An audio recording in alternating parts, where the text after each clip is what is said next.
Hello, Mr. Moss here, and in this video we're taking a look at two-digit by two-digit multiplication. And when we talk about two digits, we're talking about a two-digit number times another two-digit number, so 34 times 27. In this video, we're going to be taking a look at three different methods for how to do that, and you're going to find that each method may look a little bit different at first, but really we're using some of the same strategies. A common thing that you're going to see is our goal to help students to learn number sense and an understanding of why 34 times 27 gives you a particular answer. Not just understanding, hey, if I do all of these steps in order, I'll get the right answer, but why? Why does that give you the right answer? So here are our three different methods. Method one right here is for students to draw an area model. You know, we did a activity earlier where, let's say we had 34 times 2. We would draw 34 dots, 2 rows of 34 dots. And we'd break it up in 30 dots times 2 and 4 dots times 2. But boy, when we get to 27, can you imagine having to draw 34 dots, 27 rows of 34 dots? It would take us forever. So this is a way of helping to have a visual model to help kids to imagine that while still also giving them a tool to be able to solve this problem. And so the first thing that we're going to do is to decompose 34 into expanded form. Expanded form is when we break up a number into its parts by place value. So if I had the number, let's say 123, that's broken up into 120 and 3. So in this case, 34 times 27, this is just an example. We don't need to remember that. 34 breaks into 30 and 4, and 27 breaks up into 20 and 7. So we have these two different parts right here for each of our factors that we're multiplying, and we're going to draw an area model. Area models always look exactly the same. There's really only one way for us to draw them. So I'm going to draw it right here, and I start with a rectangle. It doesn't have to be perfect here, as long as I'm getting it drawn here. I have a rectangle, and I'm going to divide it into 4 parts, but not by drawing it quite in the middle. I'm going to put my line a little bit off center to the right and a little bit off center on the bottom. And here's why I'm going to do that. I'm going to take my factors and I'm going to put them on the top and on the bottom. So right here, I'm going to show 30 and 4 and 20 and 7. And the reason why we put these lines off center is, of course, 30 is considerably larger than 4, 20 is considerably larger than 7. It just helps students to visualize the bigger portions along with the smaller portions. You don't have to measure it out perfectly. By the way, I could have put 20 and 7 on the top and 30 and 4 on the side. That's just personal preference. So right now I'm going to look right here and I'm going to say, okay, 30 times 20. Well, I know that 3 times 2 equals 6, so I know that 30 times 20 has to equal 600. As you become more and more proficient, you may not need to put the equation there. You might just be able to know 30 times 20 equals 600. But for now, we'll write the equation also. For here in this box, I'm going to go up and to the left. I have 20 times 4, or I'll write that as 4 times 20. 4 times 20, well, I know that 4 times 2 equals 8, so 4 times 20 must equal 80. Over here, again, I'm going to go up and to the left. I have 7 times 30. So let's do 7 times 30. I know 7 times 3 is 21. So 7 times 30 is 210. And then right here, I'm going to go up and to the left. 7 times 4, which equals 28. So I've got right here my different numbers that I've been able to get. These are products after I've broken down the problem. I'm multiplying all of the pieces that I need to multiply. So now I'm going to add them up. 600 plus 210 plus 80 plus 28. All right. 8. 8 plus 2 equals 10, plus 1 is 11. Regroup. 6 plus 2 equals 8, plus 1 equals 9. 918, assuming I didn't get anything wrong here. So we call this an area model because obviously the largest area on here gives us the largest product. The smallest area, we've got the smallest product. And we're able to use these as a way of modeling the equation of 34 times 27. Again, we're breaking it up into expanded form. Let's take a look at method 2 now. Method 2 is the partial products method, and we first learned partial products a little while ago when we were doing multi-digit by one digit, 34 times 7, let's say, or 342, or even 3,490 times 7. Here, this is the first time we're doing it with a two-digit factor that we're multiplying by. So with partial products, we also call this the bow tie method. And I'll show you why in just a moment. In partial products, we're always multiplying the top factor, 34 in this case, by the bottom factor, 27. And so I'm just going to dive in and you'll see how we get this done. My 3 here really represents 30, and my 2 here really represents 20. So I'm going to multiply 30 times 20. Notice I'm drawing this line from the top down to the bottom. 30 times 20. So I'm just going to write my equation here off to the side. 30 times 20. And 30 times 20 equals 600. All right? Notice that I'm keeping all of my numbers lined up here. Ones place, tens place, hundreds place. All right? Now I'm going to do 30 times 7.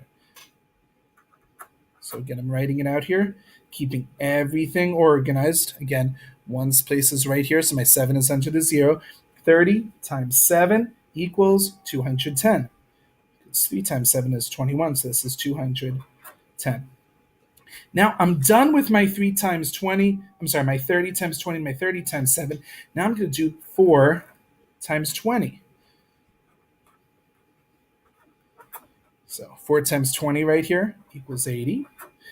And lastly, 4 times 7,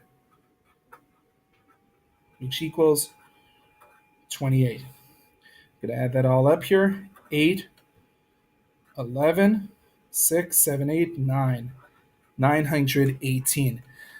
So why is the bow tie method helpful? Because this is one strategy that we never learned growing up if you're an adult watching this video. The reason why I like using this strategy with kids is it helps them to keep track of what I need to multiply. Let's say, for example, they found that they had only written 3 equations. Let's say they had only written, let's see, I don't have anything to cover this up. But let's say this equation was missing. If they had that, they might have, the top part here might look like, let me just rewrite it here, 34 times 27. Oh, I didn't make it big enough. Sorry about that. You got to leave a little bit of room for that bow tie. 34 times 27. And based on what I'm seeing here, I'm seeing 30 times 20, 30 times 7, and 4 times 7. We end up with it looking just like this. So it's showing me, to get a bow tie, I need to draw this last piece right here. I'm missing 4 times 20 right there. And sure enough, that's the one that was here. So it helps students to realize if they've missed a step, because there are a lot of different pieces going on when you're multiplying 2-digit by 2-digit numbers. This helps them to be on the lookout for missteps. It also helps them to be on the lookout for if they're multiplying the wrong pieces together. Let me show you a quick example. I'm just going to rewrite it right here. 34 times 27. So maybe I'm saying here, okay, 30 times 20 equals 600. Just to give you the example, I'm not going to rewrite the equations. Properly, we would do that, but here I'm just giving you an example of how I can catch mistakes here. 30 times 20 equals 600. Now I'm going to do 30 times 7. 30 times 7 is 210. And now 30 times 4. Wait a minute! Do I need to draw this line connecting 30 and 4? No, I don't. That's telling me that I've made a mistake. You should only end up with a bow tie like this. We shouldn't see any lines going across or anything like that. So this helps us to make sure that students are remembering all of the different pieces that they have to multiply together. We're getting these partial products that we then add up to get our total product. They help us to make sure we're getting all of those, and they also help us to catch any mistakes here. So No need to remember this part here, but this helps us to really keep everything organized. I want to stress that the importance of keeping all the columns organized. You can even see right here my 0 probably should have moved over a little bit here to keep everything nice and neat. But partial products is a really great strategy for students to learn. You'll notice, by the way, that partial products in the first method that we use, the area model, pretty much are the exact same strategy. When we did the area model, we took 34 and we divided into 30 and 4, and we took 27 and divided into 20 and 7. So we were able to do 30 times 20 before. Well, sure enough, here's 30 times 20 right here, 600.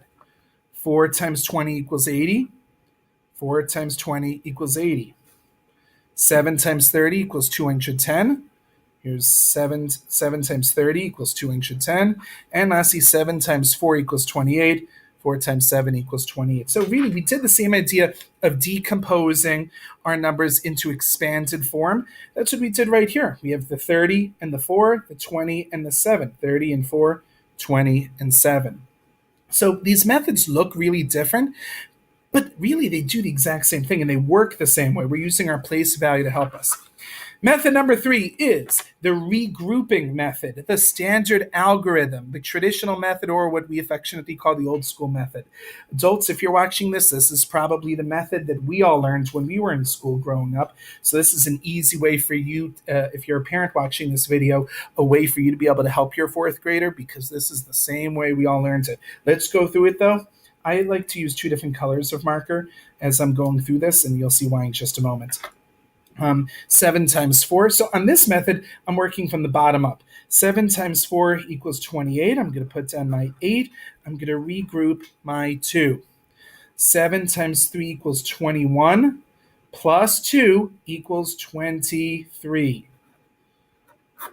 I'm going to cross out that 2 now that I've already remembered to add that in, just so I don't get confused. You'll see why in a moment. And now I'm done with my 7. I did 7 times 4 and 7 times 3. Now I'm ready to move on to this 2. And so adults, we know that we're going to put that 0 here. But the way that I explain it to kids is that's not just a 2, that's a 20.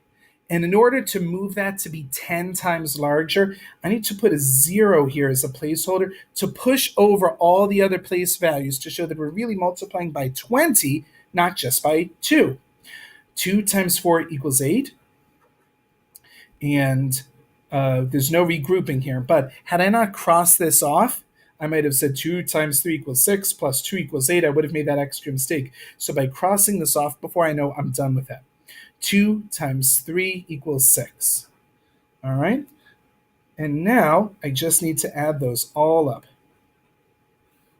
8 plus 0 equals 8. 8, 9, 10, 11. Regrouping here. 6, 7, 8 plus 1 equals 9. 918. This is the method that a lot of us learned growing up. Some families may have learned without putting that 0. They may have just learned to indent the second row in a little bit, but I teach the students to put that 0 there as a placeholder. And a lot of people like it because this is a very precise algorithm. You go through the steps in the right order and you can get the right answer. But a lot of teachers, believe it or not, aren't fans of this because they don't think this shows place value. I respectfully disagree. I actually think that method 3, the standard algorithm, the traditional method that adults learn growing up, and method 2, partial products, believe it or not, you may not see it yet, but these are the exact same methods. And let me show you why. If I were to walk through, let me actually do one more here. Let's have 83 times 49. I'm going to show you both strategies. Partial products. So I have partial products, I'm going to start off with 80 times 40. So I'm just going to write my equation right here. That pen's a little light. Let's switch to a darker one. 80 times 40. Well, let's see. I know that 8 times 4 equals 32. So 80 times 40 must equal 3,200. I'm going to draw that line here. Now I'm going to do 80 times 9. 80 times 9. Well, I know that 8 times 9 equals 72. So this must be 720. Now I'm on to 3 times 40. 3 times 40, I know 3 times 4 equals 12, so I must be looking at 120. And 3 times 9 equals 27. You can see this method, a lot of people criticize it, saying it takes so much longer, and it does take a bit longer, but it doesn't have to. 2 plus 2 plus 2 equals 6, 7 plus 1 equals 8, plus 2 equals 10, regroup, 4,067. Now let's compare this to the standard algorithm. I'm going to write the standard algorithm a little bit differently, though, than we normally would. You saw how I just did the standard algorithm in the last example. It should have looked pretty familiar to you. I'm just going to do it a little differently, not because I teach students to do it this way, but just to show you how the standard algorithm and partial products are pretty much the exact same method, and that they both can be useful ways of teaching place value. In partial products, we're starting pretty much up in this corner. 80 times 40, and then 80 times 9. 3 times 40, 3 times 9. We're working from the top left originally, and then we end up 3 times 9 on the bottom right. You don't have to. You can actually do these in any order you want. That's the other advantage of partial products. I could do 3 times 9 first, put that on the top, and then jump around. As long as I end up multiplying the right numbers, I'm good. Here, though, we really start on the bottom right, 9 times 3. So I'm just going to draw this line right here. I don't normally do it. I'm just showing you kind of the pattern here. 9 times 3 equals 27. So I'm going to put down my 7, and then I'm going to regroup my 2. Now I'm going to do 9 times 8. Well, I know that 9 times 8 equals 72, plus 2 more equals 74. All right, so I'm good there. I'm going to switch colors for 1 second. Now I'm going to put down that 0 as a placeholder. Now I'm going to do 4 times 3. Well, I know 4 times 3 equals 12. I'm going to put down that 2, regroup that 1. By the way, that's why I'm crossing out those numbers as I use them. I don't want someone to think that's 21. 4 times equals 12. I put down the 2. I regroup the 1. Now I'm going to do 4 times 8 is 32, plus 1 is 33. And now I'm going to add these numbers up right here. Should switch colors here. Okay, 7, 6, 0, 4. So I got the same answer on both of those. And you can see how, as I was doing the standard algorithm, really it was the same pattern of the numbers, the digits that I'm multiplying by one another. We went through the same process, in a different order. But here's the other interesting thing. When I multiplied 9 times 3 and then 9 times 8, really that's 9 times 30 and 9 times 3 and 9 times 80. Well, let's take a look right here. 9 times 80 is right here, and then 9 times 3 is 27.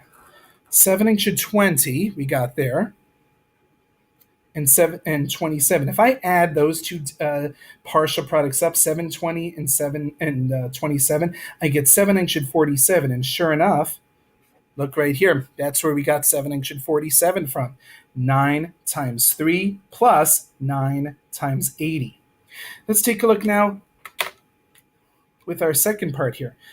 The part in the orange came from multiplying 40 times 3 and then 40 times 80. Well, right here, 40 times 80 was 3,200, and 40 times 3 was 120, right over here.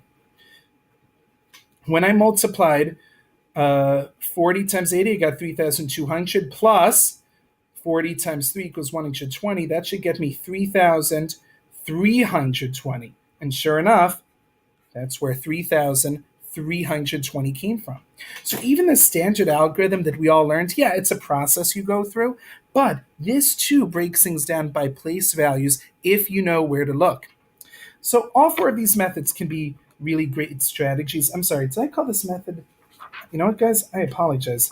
I just realized here that my numbering was off from the very beginning here. That's method 2 and method 3. I apologize. You didn't miss a method. If you saw me jump to method 4, I apologize. So we've got here 3 different methods. We've got method 3, the standard algorithm, the way we all learned growing up, a great way to learn place value. Method two, I have to admit, I think this is my favorite part for my favorite method for students that are really just learning the basics, the beginning stages of multiplying two digit by two digit numbers. And lastly, method one. This is great for kids that really need to visualize how and why they're doing what they're doing. It's the only one that gives that really big visual piece.